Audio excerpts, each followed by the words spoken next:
So Eric, thanks so much for joining us, bro. How's things going in the Xtreme household? Busy as always, you know. The team is everywhere. We got guys fighting every week. Yeah, it's been super busy and could be more proud. Like, all the coaches in here are working hard. They all got jobs, you know. So yeah, just couldn't be happier with the team right now. Awesome. I wanted to speak to you about a few Russian-related things. Sure. The first guy I was really curious about was Ankalaev. Yeah. You consider Ankalaev a teammate, right? I certainly do, yeah. He's done a ton of camps with us. Great training partner. Love having him out here.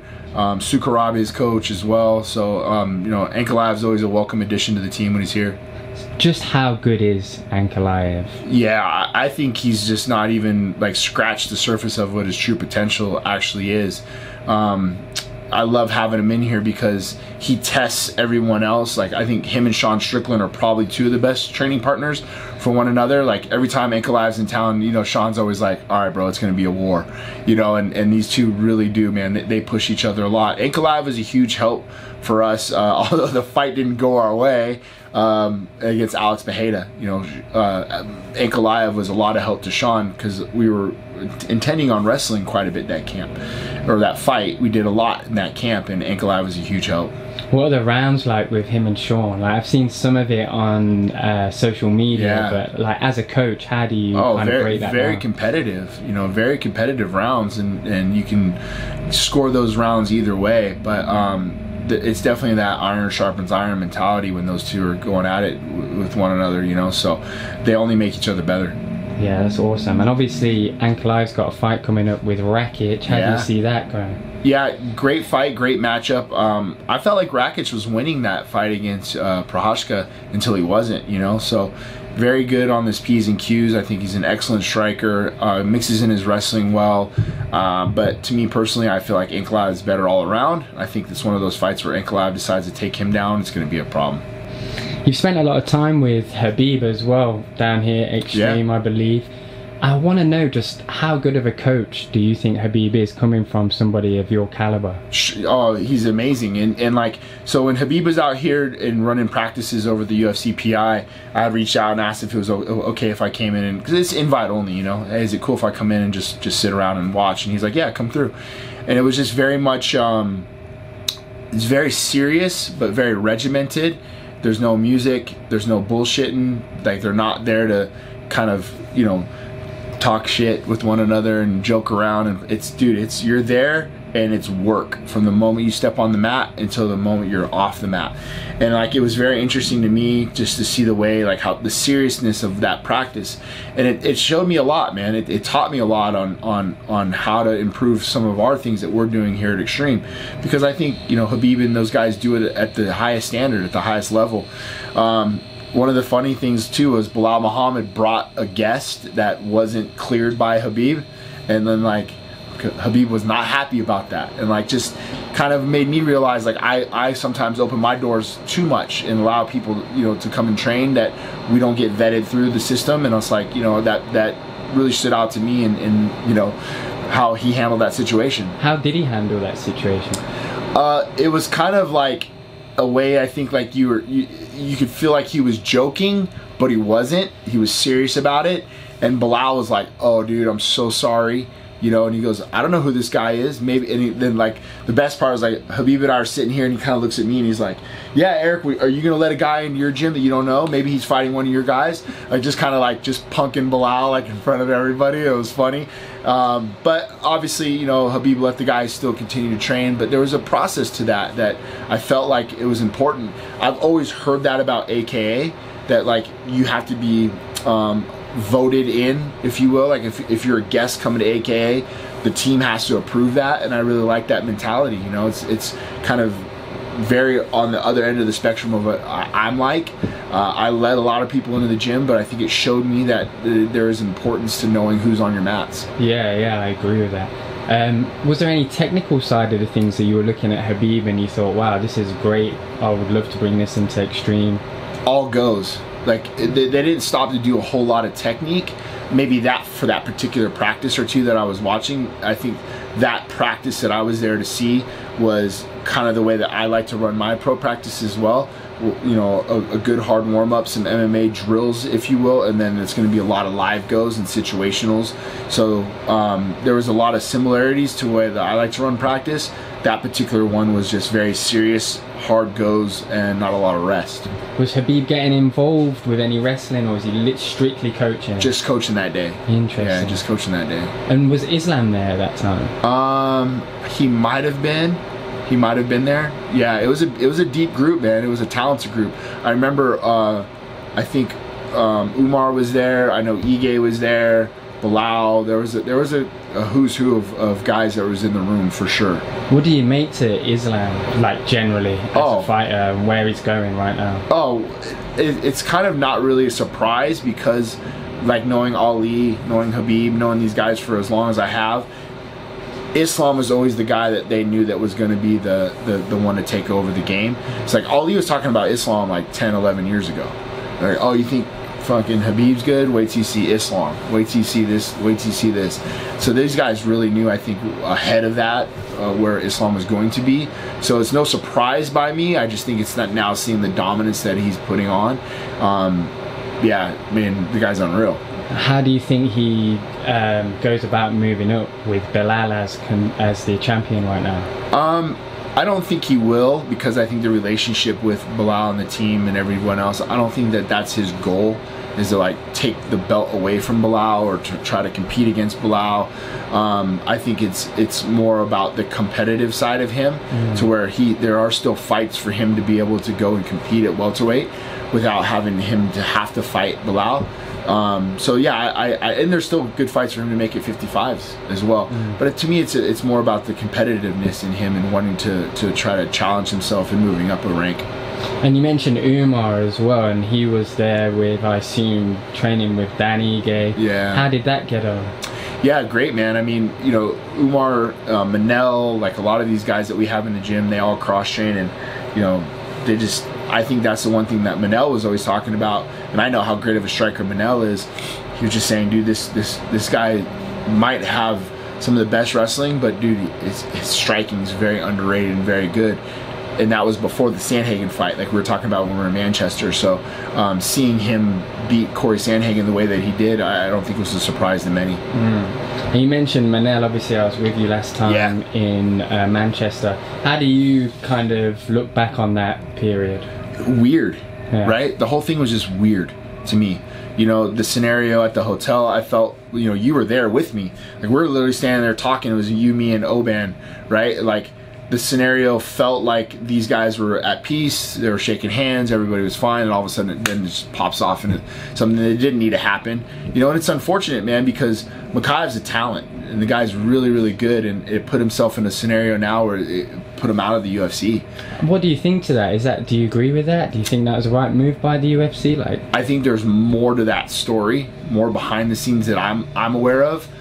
I don't think that like one altercation like that is the reason why they're like, you know what, we're not going to deal with this guy. I think this is my personal opinion, that there had to been multiple run-ins or other issues that they've had with him, maybe contractually, maybe some whatever. I don't know. That's me just paraphrasing the situation.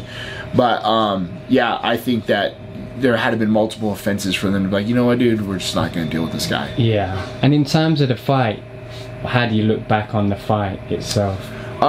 You know, for me, I always have to take an account for, you know, any coaching flaws that I might have had. And my number one thing that I remember speaking to Manel about was not trying to fight over emotional in this. That's what they wanted. To me, it felt like it was a great idea on their part to make Manel fight this fight emotionally, which would give him his hips and be easily really taken down. So round one was very lackluster, right? Where we wanted to try to attack was when we bottled him up into the corner post, to where we knew we can get him into a panic wrestle, and that he'll wrestle on our terms. So we have the whole entire cage to be able to defend that takedown or set up any counter wrestling strikes. So, you know, that was the first round. To me was like, okay, well, I'm glad we didn't go crazy, but we also need to try to implement a little bit more. And in my mind, to be honest with you, like, I had us winning, like, more damage in those scenarios. I didn't feel like Mokaev was getting off more damage, but I also didn't feel good about any of those situations either, because I just felt like we could have done more. And then in the second round, he broke his foot, you know, so his toe was just snapped, you know, so that part was gnarly. So I knew right away, a guy who's predicated so much on his movement, that we were going to have to do a little bit more, and maybe come out of our comfort zone to try to get that, to get the not only the decision but maybe even a finish, you know. Yeah. So then you had Mike Beltran. Yeah, that was another element that added into the situation that just felt so weird. Like there should have been a point deduction and there wasn't. So all in all, man, I walked away with that from that fight going like, what the hell? Like what happened? You know. So I certainly didn't feel like it was one of my better coaching performances either. He felt he won. He's like, dude, I did everything I needed to do. You know. Again, like I knew fighting in the hometown that the oohs and ahs and that the audio side of things was going to favor Mokaev. It just felt too close. So I saw that a lot of people had it 50-50.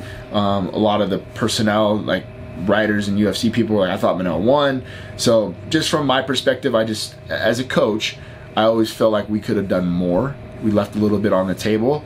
But again, with the foot injury, I knew it was going to hamper us and the way we're going to be able to attack. So yeah, all in all, man, I just felt like it was almost like that fight was a classic draw. Yeah. just that was a draw. We'll do that some other time. Yeah, totally. And another big fight that is hopefully somewhere on the horizon is Tom Aspinall and Jon Jones. Yeah. Now, what's your breakdown on that whole situation? Well, I hope that Tom gets that opportunity. Yeah. You know, I think he's done everything he's supposed to do. He's done everything he needs to do for the company. That's been asked of him. You get a phone call, can you fight on whatever, 2 weeks notice? I don't remember what it was, to fight Sergey, and he did. And he went out and won emphatically. So I think he's shown that he's deserved that opportunity. You know, there's so many question marks when it comes to play when it's Jon and Stipe. There's just too many question marks. Are we ever even going to get that fight? Stipe hasn't fought since he fought Francis, you know, 2021. So we're talking a long time out. You know, the division's better with Stipe in it, but activity level's the issue, right? And that was kind of the same thing we had to deal with when it was DC versus Stipe, and getting through that trilogy and allowing Francis to have that opportunity to compete for that title. Yeah. I see a lot of similarities from Tom Aspinall in the same situation Francis was once in. Do you think Tom has the abilities to finish Jon Jones in the first round? You know, I think yes, I do. That's a tall task, right? To finish Jon in the first round. Does he have the ability to beat Jon Jones? Yes, absolutely does. He does. Does Jon have the ability to beat Tom? Absolutely he does. But that's the question we all want to see, is how. How do these guys go about trying to beat one another? Whose game plan, right? The strategies that are going to come up. That is the question that we all want answered. That I think that the MMA fan base deserves. That I think Tom deserves. You know, he deserves that opportunity to fight. Definitely. Just moving back slightly to some Xtreme related stuff. When Khamzat was down here, did you get a chance to see Khamzat, speak to Khamzat, and watch any of his training? Oh, a bunch. He was a teammate for that time he was here. Him and Darren Till. And Khamzat has been out a bunch of times. I got to hold pads for him. I got to work with him. I got to watch him spar. Just an amazing energy to have in the gym, right? Like, you want guys like Khamzat, they're going to kind of push the envelope of hard training, and it's going to make everybody in the room better. And that was what I got right away from him. I imagine when you're training with somebody so close like that, you can tell straight away, like, oh my god, this guy's something next level. Did you get any of those kind of feelings with Khamzat? Yeah, right away. I think the thing that I noticed the most in holding pads for him was his feint game. His feint game that ties into his level change. So he blends his striking into his wrestling so seamlessly and very well, and it's all like, Coach Foss used to always say the space between the notes makes the music, and that is like the rhythm in between the striking, the actual wrestling was his feint game, and he's very, very good. Yeah, that's amazing. Yeah. And he's obviously got a fight coming up with Robert Whittaker. How do you see that from a technical standpoint? I mean, great fight. You know, I think Rob had been kind of overlooked in the last couple fights that he had in the way that he got beat by Dricus, and then he comes back the way he is. You know, Robert Whittaker, I think is champion for a long time. Had it not been for Israel Adesanya, it's like there's always somebody's kryptonite that comes into play. Robert Whittaker should go down as one of the best middleweights to ever do it in this sport. Yeah, like he's unbelievable. So this is the matchup we need to see from both fighters. Yeah, to see how good Khamzat actually is. Like, would you be surprised if Khamzat blew through Robert Whittaker? No, you wouldn't. Would you be surprised if Whittaker blew through Khamzat? No, you wouldn't.